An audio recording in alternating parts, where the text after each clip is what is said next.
অন্নপূর্ণা যোজনার টাকা রাত পোহালেই 1 জুলাই থেকে অ্যাকাউন্টে ঢোকা শুরু হবে। 3,000 টাকা আপনার অ্যাকাউন্টে আসবে নাকি 6,000 টাকা অ্যাকাউন্টে আসবে, এই নিয়ে অনেকেই বিভিন্ন কমেন্ট করছেন। তো 3,000 টাকা পাবেন না 6,000 টাকা পাবেন সেটা জানাবো। পাশাপাশি এই টাকা কারা পাবেন এবং কারা পাবেন না সেই বিষয়েও একটা স্পষ্ট ধারণা দিয়ে দেবো। তো এই দুটি গুরুত্বপূর্ণ আপডেট জানতে অবশ্যই ভিডিওটা শেষ পর্যন্ত দেখুন। তার আগে ছোট্ট রিকোয়েস্ট, অবশ্যই ভিডিওটিকে লাইক করবেন, অবশ্যই চ্যানেলটিকে সাবস্ক্রাইব করবেন, আর ফেসবুক পেজ থেকে দেখলে পেজটাকে ফলো করে রাখুন। তো প্রথমেই জানিয়ে দিই যে অন্নপূর্ণা যোজনার টাকা 1 জুলাই অ্যাকাউন্টে দেওয়া শুরু হবে, এমনটা জানানো হয়েছে মুখ্যমন্ত্রী শুভেন্দু অধিকারী মহাশয়ের তরফ থেকে, যেটা আগেও বলা হয়েছিল এবং আজকেও এক বিশেষ সভাতে তিনি জানিয়েছেন যে 1 জুলাই এই টাকা দেওয়া হবে। নেতাজি ইন্ডোর স্টেডিয়ামে একটা আনুষ্ঠানিক একটা সভার অনুষ্ঠান করা হয়েছে, সেখানে বেলা 12টার পর এই টাকা দেওয়ার কাজ শুরু হবে। এবার অনেকেরই প্রশ্ন যে 3,000 টাকা অ্যাকাউন্টে ঢুকবে না 6,000 টাকা। তো প্রথমেই আপনাদেরকে বিষয়টা ভালোভাবে যদি পরিষ্কার করে বুঝিয়ে দিই, তাহলে আপনারা জানবেন যে মুখ্যমন্ত্রী একটা ঘোষণা করেছিলেন, যেখানে জানিয়েছিলেন যে জুলাই মাসের 1 তারিখে অন্নপূর্ণা ভাণ্ডারের টাকা দেওয়া হবে এবং সেই টাকাটা হচ্ছে জুন মাসের টাকা। তো সেখান থেকেই একটা সকলের মধ্যে বিভ্রান্তির সৃষ্টি হয়েছে যে জুন মাসের টাকা যদি জুলাই মাসে দেওয়া হয়, তাহলে জুলাই মাসের টাকাটাও নিশ্চয়ই জুলাই মাসেতেই পাওয়া যাবে। তাহলে 3,000 প্লাস 3,000 অর্থাৎ 6,000 টাকা অ্যাকাউন্টে আসবে।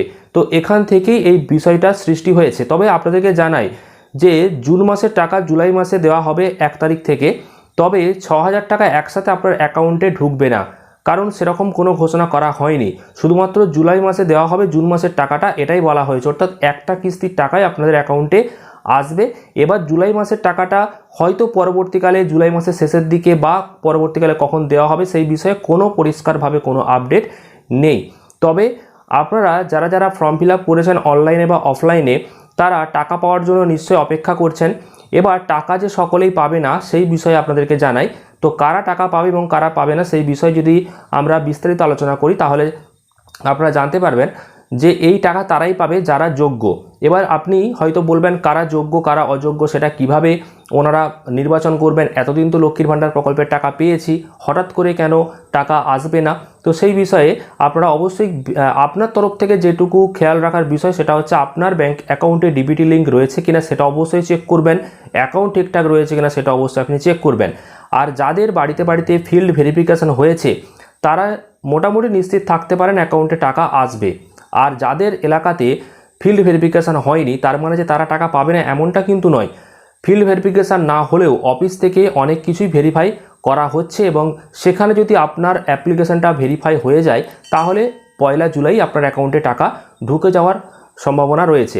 এবার 1 তারিখেই যে টাকা দেওয়া হবে এমনটা নয়, টাকা দেওয়ার প্রক্রিয়া চলছে এবং এটা আগামী দিনেও চলবে। এবার যদি 1 তারিখে টাকা না আপনার অ্যাকাউন্টে ঢোকে সেক্ষেত্রে অপেক্ষা করবেন, আপনার যখন অ্যাপ্লিকেশানটা যাচাই হয়ে যাবে তারপর অ্যাকাউন্টে আপনি টাকা পাবেন। এক্ষেত্রে কিছু যোগ্য এবং অযোগ্যর যে মানদণ্ড রাখা হয়েছে সেক্ষেত্রে আপনারা বারবার শুনেছেন যে যাদের বাড়ির মহিলারা ইনকাম ট্যাক্স প্রদান করেন, যাদের বয়স 25 থেকে 60-এর মধ্যে নয় তারা টাকা পাবে না। পাশাপাশি বেসরকারি স্কুলে যদি বাড়ির সন্তানদের আপনারা পড়াশোনা করান সেক্ষেত্রে যদি ভেরিফিকেশানের মধ্যে ধরা পড়েন সেক্ষেত্রে আপনি টাকা নাও পেতে পারেন। যদি সরকারি টিকা আপনারা না নেন সেক্ষেত্রেও আপনার অ্যাকাউন্টে টাকা না আসতে পারে। এই বিষয়গুলো তো রয়েছে। এবার যাদের ভেরিফিকেশান হয়ে গেছে তারা তো নিশ্চিত যে সমস্ত কিছু ডিটেলস আপনারা ঠিকঠাক দিয়েছেন। এবার তার মধ্যে থেকে যদি নাম বাদ যায় সেটা কী কারণে বাদ যাবে সেটা আপনারা নিজেরাও জানেন। তবে যারা ভেরিফিকেশান এখনও পর্যন্ত করাতে পারেননি, বিশেষ করে অনেক এলাকাতে এখনও পর্যন্ত এই ভেরিফিকেশান হয়নি, তো সেক্ষেত্রে আপনি কি করবেন? এখন বর্তমানে আপনার কিছু করার নেই, আপনাকে অপেক্ষাই করতে হবে, কারণ এই প্রক্রিয়াটা 3 মাস ধরে চলবে বলা হয়েছে। এবং আপনারা যদি মোটামুটি 15 থেকে 20 দিন আগে আবেদন করে থাকেন সেটা অফলাইনে বা অনলাইনে, সেক্ষেত্রে আপনারা অপেক্ষা করুন। আপনার আবেদনপত্র যদি ভেরিফিকেশান হয়ে থাকে তবে অ্যাকাউন্টে কিন্তু আপনার টাকাটা আসবে। এবার আপনার অ্যাপ্লিকেশান ভেরিফিকেশান হয়ে রয়েছে কি না সেই পদ্ধতিও বর্তমানে নেই যে আপনি চেক করবেন, বা আপনি চাইলে পঞ্চায়েতে, পৌরসভাতে বা বিডিও অফিসে গিয়ে যোগাযোগ করবেন সেটাও কিন্তু হবে না।